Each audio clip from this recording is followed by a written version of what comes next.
जय श्री राम। बहुत बहुत स्वागत है आप सभी का एक बार फिर से आपके ही अपने YouTube चैनल पर। मैं पंडित आशीष शर्मा। मेरा आज का ये वीडियो है बुध के राशि परिवर्तन को लेकर। जब भी कोई ग्रह राशि परिवर्तन करता है तो उस ग्रह के कारकत्वों का प्रभाव व्यक्ति पर पड़ता है। अब आज के समय में अगर देखा जाए तो बुध क्या है? बुध बुद्धि है, ज्ञान है, निर्णय है, बोलचाल है, वाणी की शक्ति है, व्यापारिक सोच समझ देने वाला ग्रह बुध है। यानी अगर बुद्धि और निर्णय ही जीवन में सबसे ज़्यादा जरूरी चीज़ है, चाहे आप पढ़ रहे हैं, नौकरी कर रहे हैं या व्यापार कर रहे हैं। और ख़ास तौर पे जो व्यापारी वर्ग होता है उस पर बुध का बहुत बड़ा अधिकार है, क्योंकि बुध को पैसे का लेन देन कहा जाता है। और व्यापार में रोजाना के नियम से पैसे का लेन देन होता है, जबकि नौकरी में ऐसा नहीं होता। एक बार सैलरी आती है फिर अगले महीने आती है, ऐसा होता है। इसलिए शनि सभी जगह प्रधान है क्योंकि वो कर्म कारक है, लेकिन बुध को व्यापार का अधिकार है। अब ऐसा एक ग्रह 26 नवंबर 2023 को बुध वृश्चिक राशि से निकलकर बृहस्पति की धनु राशि में प्रवेश करेंगे। बृहस्पति जो कि ज्ञान के प्रतीक हैं, बुध जो कि बुद्धि के प्रतीक हैं। यानी बुध ग्रह इस दौरान अगर बृहस्पति की राशि में जाते हैं तो वो कहीं ना कहीं वो सौम्य राशि है, जहां जाकर उनको प्रसन्नता या सुख का अनुभूति होती है। यानी बुध अब तक मंगल की शत्रु राशि में थे, लेकिन अब निकलकर वो धनु राशि में चले जाएंगे। धनु राशि में जाकर बुध कहीं ना कहीं बली होते हैं, क्योंकि वो उनके लिए एक मित्र समान राशि ही कहला सकती है। इसको हम शत्रु की राशि नहीं कह सकते। धनु राशि के अंदर अगर हम देखें तो मूला, पूर्वाषाढ़ और उत्तराषाढ़, ये तीन नक्षत्र भी इसमें ही होते हैं। और इन तीनों नक्षत्रों के अंदर भी बुध का गोचर रहेगा, जो क्रमशः केतु, शुक्र और सूर्य से संबंधित होते हैं। तो मूला, पूर्वाषाढ़ और उत्तराषाढ़ नक्षत्र होते हैं। बुध की ये यात्रा इस बार काफी लंबी होने वाली है। 26 नवंबर 2023 से 7 जनवरी 2024 तक। सामान्यतः बुध देखें तो 22 से 25 दिन में राशि परिवर्तन करता है, लेकिन इस बार देखिए कितना लंबा समय इनको यहाँ लग रहा है। वो इसलिए लग रहा है क्योंकि ये इस बार ये बुध वक्री और मार्गी भी होंगे। 13 दिसंबर को बुध वक्री होंगे, 2 जनवरी को ये मार्गी भी हो जाएंगे। तो नक्षत्रों में उसका गोचर कैसा, वक्री मार्गी होने का प्रभाव कैसा, धनु में जाके वो क्या करेंगे, सब कुछ मैं इस वीडियो में बड़े विस्तार से बताऊंगा। और 4 विशेष राशियां हैं हमारी, मेष, कर्क, तुला और मकर। इन चारों राशियों पर क्या प्रभाव होगा वो भी इस वीडियो में विस्तार से मैं बताने वाला हूं। इसलिए एक एक राशि को लेकर हम चलेंगे और सब चीज़ को डीप तरीके से आपको बताते हुए चलेंगे। हमारी सबसे पहली राशि है मेष राशि। ये मंगल प्रधान राशि, और मंगल प्रधान राशि के लिए बुध ग्रह शत्रु होता है। लेकिन कहा जाता है अगर शत्रु ग्रह अच्छे भावों में बैठा हुआ हो, अच्छे प्रभाव से बैठा हुआ हो, तो ऐसा ग्रह नुकसान नहीं देता। सबसे पॉजिटिव बात क्या है कि बुध आपकी राशि से तीसरे और छठे घर का मालिक है। तीसरा घर टूर, ट्रैवलिंग, यात्रा, स्थान परिवर्तन, तबादला, ट्रांसफर, इसके लिए जाना जाता है। तो छठा घर क्या है, रोग, ऋण और शत्रु का है। वो उन दोनों का मालिक बुध बैठा हुआ है 9th हाउस के अंदर। 9वें घर में ये ग्रह रहेगा, 26 नवंबर से लेकर 7 जनवरी तक रहेगा। इस दौरान 13 दिसंबर को ये वक्री होगा। फिर लगभग अगर देखा जाए, जैसे मैंने आपको बताया था, 2 जनवरी को ये मार्गी हो जाएगा। अब ऐसा ग्रह जब धनु राशि में लंबे समय तक रह रहा है तो ये ग्रह यहाँ से बैठ के अपने भाव को लगातार दृष्टि देगा। यानी उस ग्रह की इच्छा रहेगी कि मैं तीसरे घर से संबंधित पूर्ण फल दूं। तीसरा घर होता है प्रतिभाओं का घर। ये ग्रह आपको आपकी प्रतिभाओं के द्वारा आगे बढ़ाएगा कि मेरे अंदर टैलेंट है, मैं अपने टैलेंट से आगे बढ़ा। अगर आपका काम किसी भी प्रकार से टूर, ट्रैवलिंग, यात्रा, एक्सपोर्ट इम्पोर्ट, आना जाना का है, तो ये ग्रह उसके लिए सक्षम है। खास तौर पे यदि आप अपनी जॉब परिवर्तन करना चाहते हैं, आप अपनी जॉब में ट्रांसफ़र चाहते हैं, किसी प्रकार का बदलाव चाहते हैं, तो ये बुध ग्रह उस चीज़ के लिए बेहतर है। जब ये ग्रह वक्री होगा 13 दिसंबर के बाद, क्योंकि ये छठे घर का मालिक है, उस दौरान थोड़ा सा हेल्थ इश्यूज आपको परेशान करेंगे।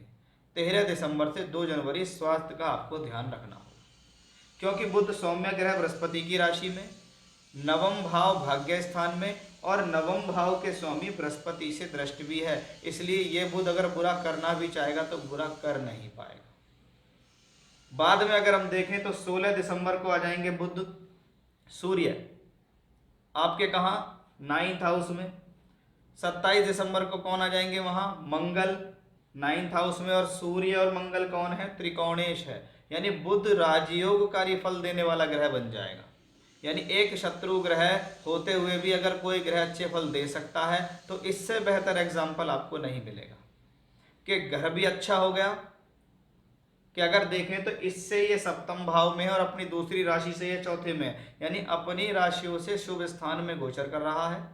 शुभ ग्रहों की दृष्टि है यानी गुरु की दृष्टि है और शुभ ग्रह उसको ज्वाइन करेंगे सूर्य और मंगल।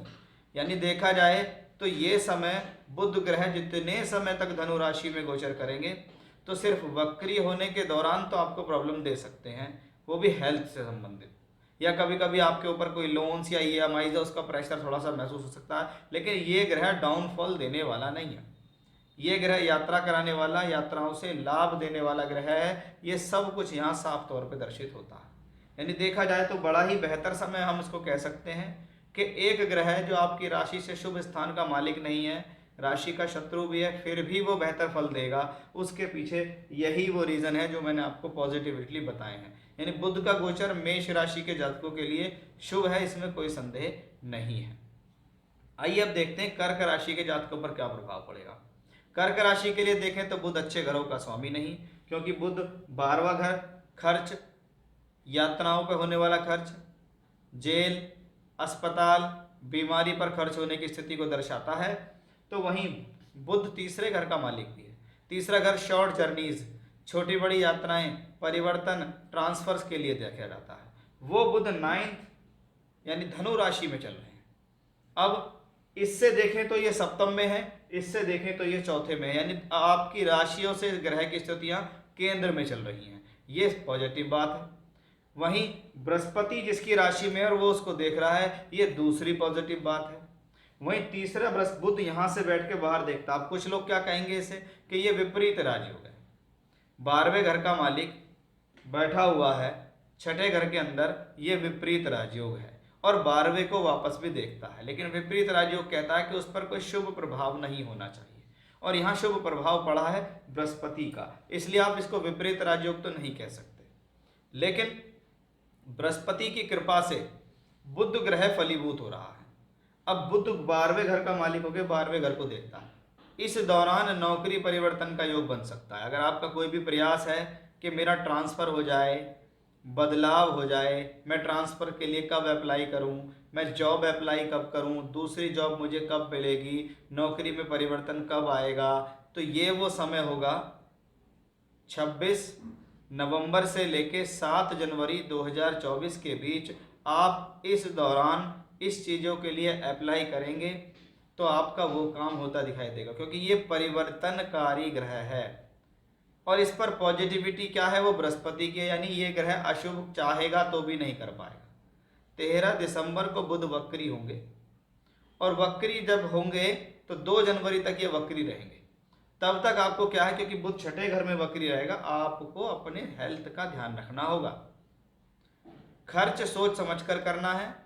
यात्राएं इस दौरान बढ़ सकती हैं, यात्राओं पर खर्च हो सकता है, लेकिन कर्म और कार्य क्षेत्र के दृष्टिकोण से इसको कोई बुरा नहीं मान सकते, क्योंकि इसके पास 2 पॉजिटिविटी और है। बृहस्पति की दृष्टि तो मजबूत हो ही गई, मंगल जो आपके लिए योग कारक है, सूर्य जो आपके लिए धन का स्वामी है, वो भी यहाँ पर चले जाएंगे। योग कारक मंगल इसको सपोर्ट देगा, 27 दिसंबर को यहाँ ज्वाइन करेगा। 16 दिसंबर को सूर्य यहाँ आ जाएंगे। सूर्य धन के स्वामी होकर यहाँ बैठेंगे बुध के साथ। वो कहेंगे कि सोच समझकर पैसा खर्च करो, पैसा तो मैं दूंगा लेकिन वो पैसा आप खराब कार्यों में खर्च ना कर दें, इसका ध्यान रखें। हमारी अगली राशि है तुला राशि। शुक्र प्रधान राशि है और बुध को तुला राशि के जातकों के लिए या तुला लगन के लोगों के लिए योग कारक कहा भी जाता है, क्योंकि वो त्रिकोणेश है। वो बुध बृहस्पति की सौम्य राशि में बैठकर बृहस्पति से दृष्ट होगा, यानी बुध में कोई खराबी नहीं है। बुध बृहस्पति की अच्छी राशि में है, बुध अच्छे भाव में है, बुध बृहस्पति से दृष्ट भी है और बुध भाग्येश होकर भाग्य स्थान को देखता भी है। यानी 26 नवंबर से 7 जनवरी का समय बुध ग्रह की वजह से काफ़ी हद तक मजबूत और स्ट्रांग दिखाई देता है। ये जो बुध ग्रह है ये नवमेश के नवम भाव को इस पूरे समय काल में देखेगा। यानी ग्रह क्या करता है, भाग्य का संबंध तीसरे घर से बना। भाग्य बनाने के लिए यात्रा करनी पड़ सकती है, भाग्य बनाने के लिए मेहनत होगी, लेकिन उससे कहीं ना कहीं आपका भाग्य जागृत हो जाएगा। कहीं ना कहीं ये स्थिति आपके भाग्य के अंदर पॉजिटिविटी दे देगी। कहीं ना कहीं ये स्थिति आपके भाग्य को बली बनाएगी। आप अपने कर्म के लिए, नौकरी के लिए, व्यापार के लिए अगर यात्राएं कर रहे हैं, परिवर्तन कर रहे हैं, जॉब चेंज करना चाहते हैं, ट्रांसफर चाहते हैं, तो ये ग्रह आपको सहयोग करेगा। बृहस्पति से दृष्टि है, क्योंकि बृहस्पति तृतीय है, इसलिए यात्राओं से मिलने वाला लाभ, ट्रांसफर से मिलने वाला लाभ, तो कभी कभी तरक्की भी ऐसी स्थिति में हो जाती है कि प्रमोशन हो गया लेकिन ट्रांसफर के साथ हुआ। तो बुध अगर बीच में वक्री भी होंगे तो भी आपके लिए कोई प्रॉब्लम का विषय है ही नहीं। 16 दिसंबर को सूर्य यहाँ आ जाएंगे जो लाभेश हैं। यही वो कॉम्बिनेशन है, इसको कहते हैं भी मेरा तरक्की हुई तबादले के बाद, मेरा ट्रांसफर हो गया, मेरी ब्रांच चेंज कर दी गई और मेरा प्रमोशन भी हो गया सूर्य की वजह से। मंगल भी 27 दिसंबर के बाद इसको ज्वाइन कर लेंगे। यानी सूर्य मंगल की स्थिति बुध को बली बनाती है, और वो बुध भाग्य स्थान को बली बनाता है कि कहीं ना कहीं मेरा 9th हाउस बली है, तो 9वां घर भाग्य का है, धर्म का है, पिता का है और ईश्वर की कृपा का है, वो सब आपको यहाँ मिलती दिखेगी। तो ये भी एक बेहद पॉजिटिव स्थिति तुला राशि के जातकों के लिए है। अब हमारी अगली राशि है मकर राशि, कि मकर राशि के जातकों के लिए बुध इस दौरान छठे घर भाग्य स्थान के मालिक होकर 12वें घर में, छठे का मालिक 12वें घर में बैठा है और 12वें से बैठ के छठे को वापस देखता है। इस दौरान शत्रु पक्ष के ऊपर आप हावी रहेंगे, क्योंकि छठा घर क्या है, रोग ऋण रिपु, रोगों को हरने वाला ग्रह बुध, शत्रुओं को हराने वाला ग्रह बुध, कॉम्पिटिटिव एग्जाम्स में सफलता पाने वाला ग्रह बुध। यानी देखा जाए तो बुध उस लिहाज से शुभ है क्योंकि वो बृहस्पति की राशि में है, शुभ ग्रह है और बृहस्पति से दृष्ट भी है। इसका मतलब है बुध चाह कर भी बुरा नहीं कर पाएगा। बुध भाग्य स्थान के मालिक होकर 12वें घर में है, यानी अपने से चौथे में गया कि मुझे बाहर जाकर सुख मिलेगा। अगर मैं बाहर से जुड़ूंगा, अगर मैं यात्राएं करूंगा, मेरी प्रोफेशनल लाइफ, मेरी नौकरी, मेरा व्यापार अगर बाहर से जुड़ता है, तो इस दौरान बुध आपको अपॉर्चुनिटी देगा बाहर से जुड़ने की, काम करने की और लाभ देने की। उस बुध के ऊपर बृहस्पति की दृष्टि इस बात को फलीभूत करती है कि टूर, ट्रैवलिंग, यात्रा, एक्सपोर्ट, इंपोर्ट, विदेश से संपर्क बनाकर आपका बुध आपको अच्छे परिणाम देगा। 13 दिसंबर से 2 जनवरी बुध वक्री रहेंगे। इस दौरान स्वास्थ्य का आपको ध्यान रखना होगा। बाकी बुद्धि, ज्ञान, वाणी, शिक्षा, प्रोफेशनल लाइफ, आपकी एजुकेशन, आपके कर्म और कार्यक्षेत्र, आपके भाग्य के लिए स्थिति शुभ है। सूर्य और मंगल ग्रह भी इसको ज्वाइन करेंगे। 16 दिसंबर को सूर्य वहां पहुंचेंगे, अष्टमेश होकर पहुंचेंगे। बुध पर पाप प्रभाव बढ़ेगा। जब पाप प्रभाव बढ़ेगा तो बुध विपरीत राजयोग के फल देने शुरू करेगा। यानी सूर्य भी यहाँ कोई परेशानी वाला ग्रह नहीं होगा। बस ये कहता है कि 12वें घर में सूर्य और बुध पहुंच गए, छठे और 8वें के मालिक पहुंचेंगे तो क्या होगा, खर्च पर संयम रखना है, सोच समझ कर खर्च करना है, इस बात का ध्यान रखें। मंगल भी वहां पहुंच जाएंगे 27 दिसंबर को, यानी लाभ का मालिक भी 12वें घर में जाएगा, यानी लाभ का संकेत भी दिखता है लगातार बाहर से जुड़कर। यानी मकर राशि के जातकों के लिए देखें तो ये बुध की बहुत अच्छी पॉजिटिविटी यहाँ क्लियरली रूप से दिखाई देती है। और सबसे अच्छी बात इसके अंदर यही रही है कि बुध बृहस्पति की राशि में है और बृहस्पति से दृष्ट है, यानी बृहस्पति इसके साथ कुछ बुरा होने नहीं देंगे, ये ग्रह अपने पॉजिटिव रिजल्ट आपको देगा। तो ये था हमारा आज का विषय कि बुध का राशि परिवर्तन इस बार काफ़ी लंबे समय तक रहेगा। धनु राशि में बुध वक्री मार्गी रहेंगे, इसका मेष, कर्क, तुला और मकर राशि के जातकों पर कैसा प्रभाव होगा वो सब कुछ मैंने आपको आज इस वीडियो में जानकारी दी है। जय श्री राम।